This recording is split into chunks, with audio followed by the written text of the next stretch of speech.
Good morning, everyone. I know I'm late. What's today? Wednesday. I'm late on Love and Hip Hop. My thoughts on Love and Hip Hop, but I'm here barely, and this was a good episode. I might say it was some revelations and everything. It was a pretty good episode. We started the episode like what's this, episode 12 we up to? 11, 12, one of those. And Rashida busting up in the door, looking through closets and underneath beds and stuff. And Kurt is not there, surprisingly enough. Because guess what? Ashley like pussy. She is gay, and her girlfriend was there of 2 years. So when they asked for Kurt Frost's room, the whole setup was Kurt had 2 rooms or whatever. So she let him, so they going back and forth. They were all surprised and all this other stuff. And she basically told her that Kurt is down the hall in room 31 or whatever the case may be. But I don't think Ashley was wrong. Ashley Nicole, yeah, whatever her name is. Ashley was wrong for being so upset. She's like, I'm not fucking him, and I'm gay. And I've been with my girl for 2 years. Like, calm down, Rashida. Anyway, she go down there and let them know what happened. It looked like they had a little quickie or whatever. That was about it. And then we get to Scrappy. We at Scrappy house or whatever. And he's talking to Bambi. We haven't really heard too much about their relationship this season. But basically, he's not ready for marriage, but he gave her the key or whatever. And for some reason, Bambi took it as, I'm moving in. So I don't know if that's what it really is. But yeah, my hair's a mess. Sorry. But yeah, I don't know if that's what she took it as. But he gave her a key to the house, no marriage, whatever. But she told him to go talk to Erica about child support, what, I don't know. Scrappy, get a job besides Love and Hip Hop, Atlanta, do some mixtapes or something. Because you in arrears, you way back in arrears as far as money goes. So he's going to go speak to Erica. Then Mimi has to go apologize to Jazzy Faye for Jessica Dime behavior, blah, blah, blah, all this other stuff. Jazzy Faye is not willing to work with Jessica Dime because she's so disrespectful. So he wants to work with Tiffany Foxx. And I'm like, all right. So she got to get in contact with Tiffany Foxx. Now, Tiffany Foxx, I know her because I know she's from Memphis also, I think, or something like that. I think Tiffany Foxx is the same one that's supposed to be working. It's supposed to be Little Kim's protege. Like I said, if no one has been able to do what K Michelle done on Love and Hip Hop. But we'll see what happens. Never know. It can always be another person like K Michelle that can sell albums and get record deals and all this other stuff. So we'll just see what happens.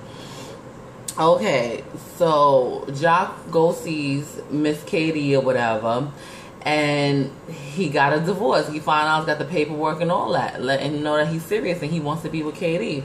Why would he want to fuck up his meal ticket? I'm not saying that Jock don't love her or whatever, but what's happening with Jock? I don't even know if he ever got paid for suing Bad Boy, because Bad Boy owe him money too, of course. You know how Bad Boy do.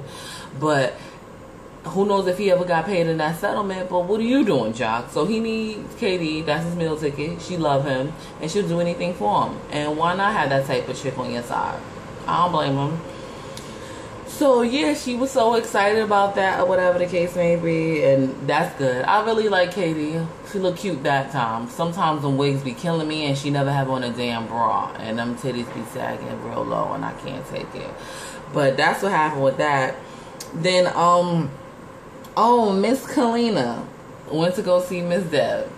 They already said she the Debo of the South. Y'all better stop. She the Suge Knight of the South. No disrespect to Miss Deb, because I don't want you come after me, because I ain't got, yeah. First of all, Kalina I don't know what was going on with her, but she was acting real cocky, or whatever the case may be. Yes, we know you write music, you can sing, all this other stuff, but what have you done?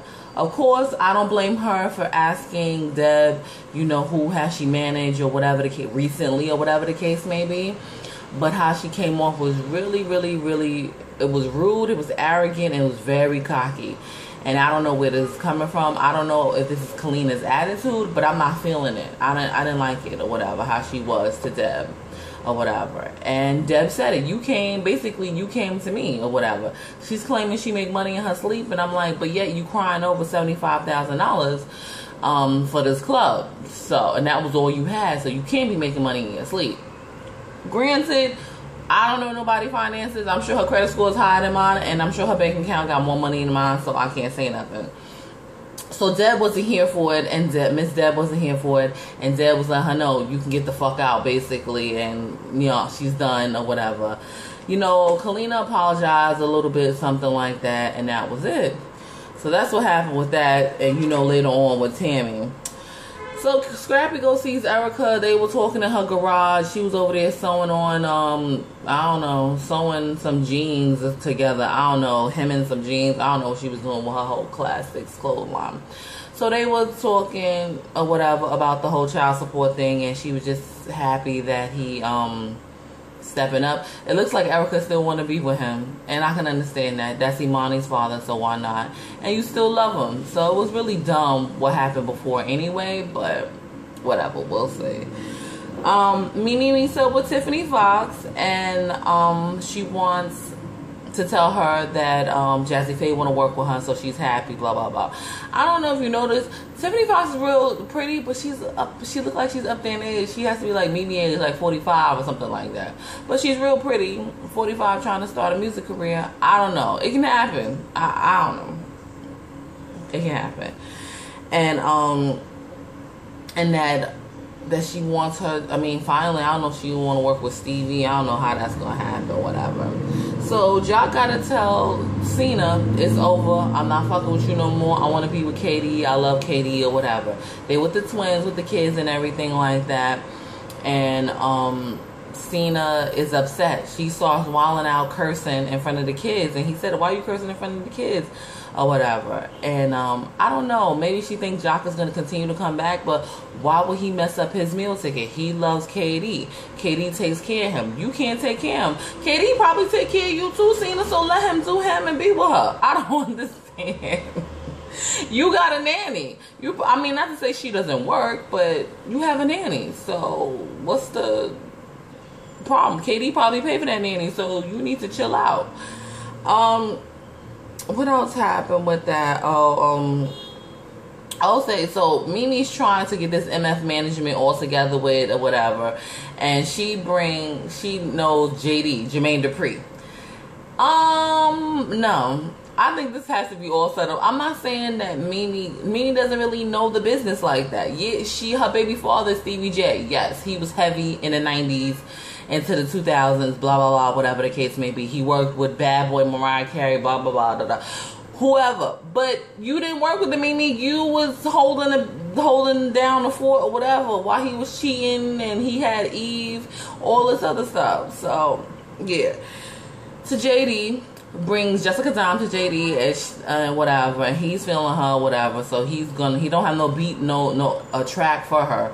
But I guess he will have one for her. We'll see. They'll let him listen to Disrespectful, whatever the case. So, I guess, Jessica was so happy. She started crying. She's talking about MF for life and all this other nonsense, which I don't understand. Because who knows if MF isn't going to be around next year. So, she gave her the contract. Mimi gave her the contract. She said, you can think about it, look over it. So she can be down with MF management, I guess, whatever.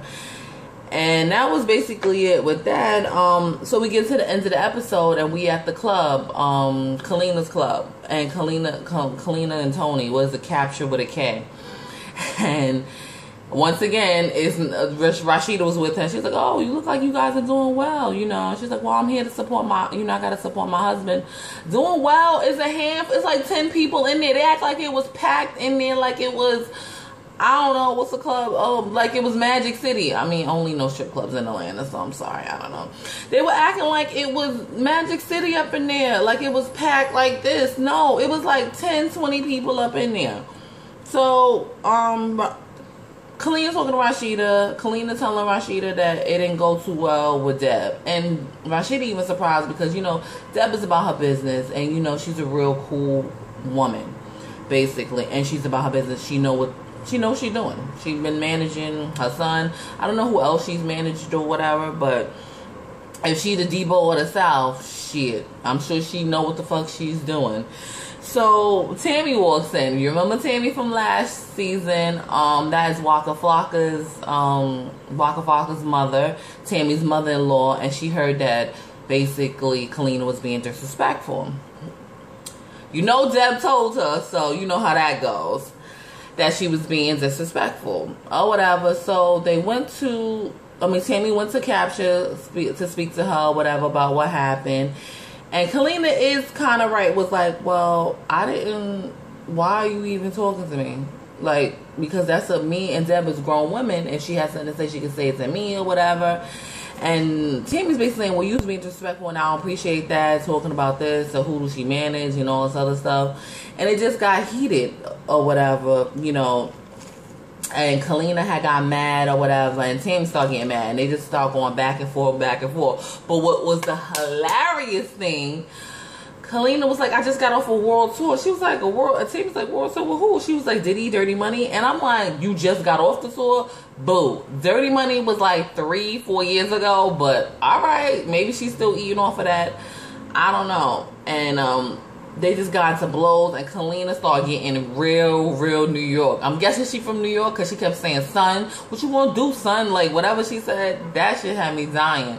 And I'm like, Tammy, you better step the fuck back, because Kalina looked like she will wax capture with your ass. So you gotta be careful. So they were just going back and forth or whatever the case may be. And that's what happened. Personally, I don't know, because it's been situations like that where I felt like someone had overstepped bounds with my mom or whatever, and I want to step to them, but my mother, being a good Christian she is, trying to get it to heaven, she be like, come on, don't do it. Don't do it.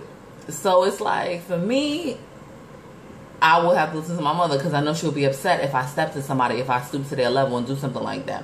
But I know my mother can handle herself. She's good, whatever. But if I feel someone's disrespecting her, and I know about it, and I step to them about it, or whatever, I'm not going to put my hands on them, because I know that's not what my mom would do. It'll have to take all the strength in me of Jesus Christ have to come off the cross and give it to me. But I would try to, I can't let no one disrespect my mother. So I understand where Tammy's coming from. That's her mother-in-law, basically her mama. So we'll see what's going to happen. But next episode is going to look interesting, because Tammy tells Rashida that Kalina was talking shit about Rashida. I don't know if we see Hot Celine this episode, Stevie, because we didn't see him this episode. Y'all know y'all can't be skimping on my Puerto Rican princess. We already missed out on her in the first episode. And that's basically it. That's all that's going on. It was a pretty good episode. Besides that Rashida and Kirk thing, I'm so over them. I'm so over them.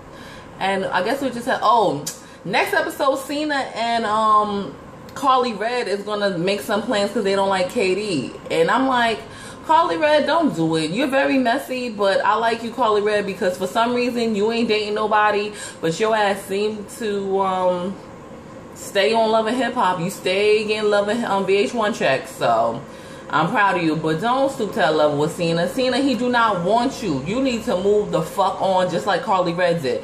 For Carly Red to come back and step into that petty shit, I don't like it. Yes, you're messy, but don't be petty too. Don't be petty too. But hey, get your money, I guess. But Cena, you need to have a seat. He don't want to be with you. Hashi's the home wrecker. You, like, he has mad kids. Why is she considered the home wrecker? Like, is this the one that won't go away? All the other women's like, I can't deal. I don't live my life. You're the one that's still holding on. And that's a problem, or whatever. But hopefully next episode will be better. Hopefully I have a review to you guys sooner, or whatever. And that's basically it. Don't forget to subscribe, like, and comment.